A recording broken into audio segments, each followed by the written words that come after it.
how do you see that affecting your endeavor?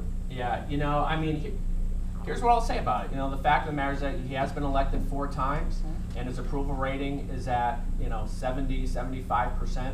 I'm not in this to win a popularity contest. You know, I want to do what's right for the state of New Hampshire, and if I have 50 plus 1, well, that's all I need, you know, to get the job done. But, you know, I don't think Governor Lynch has been very engaged in the process at all in the last 8 years. And to me, a perfect example of this is that when the Democrats passed all of those taxes I talked about, the LLC tax, the campground tax, the lottery tax, he signed them all into law.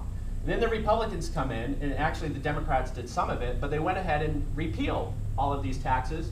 And what does he do? Signs them all into law. Well, where are your core values? You know, what do you stand for? But Governor Lynch has been completely unengaged from all of this.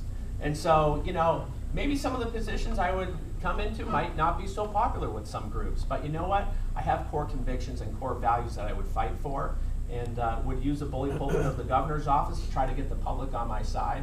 But like I said, you know, to me it's not a popularity contest, it's about doing what's right for the state of New Hampshire. We don't need a milquetoast governor, we need a governor who leads and is gonna get things done in this state.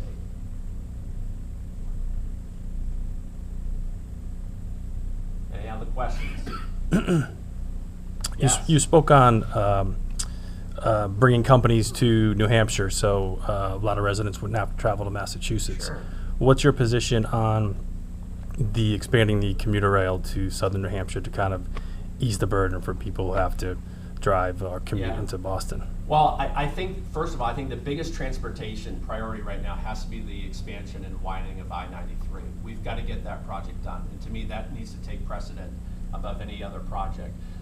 You know, there's been a lot of studies about commuter rail, and most of the studies that I've seen show that it would be a large subsidy for the state government. I mean, just to put in the tracks as they are, but then the ridership, you know, from the studies I've looked at, looks like they're not going to be there.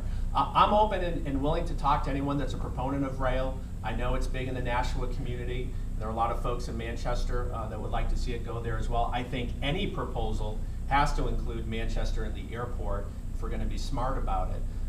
But thus far, you know, from what I've seen about the issue, I don't think New Hampshire can afford it right now. But again, you know, I'm not going to completely dismiss it out of hand. I'm open and looking at, you know, any studies that anyone wants to bring to me that, you know, are proponents of that project.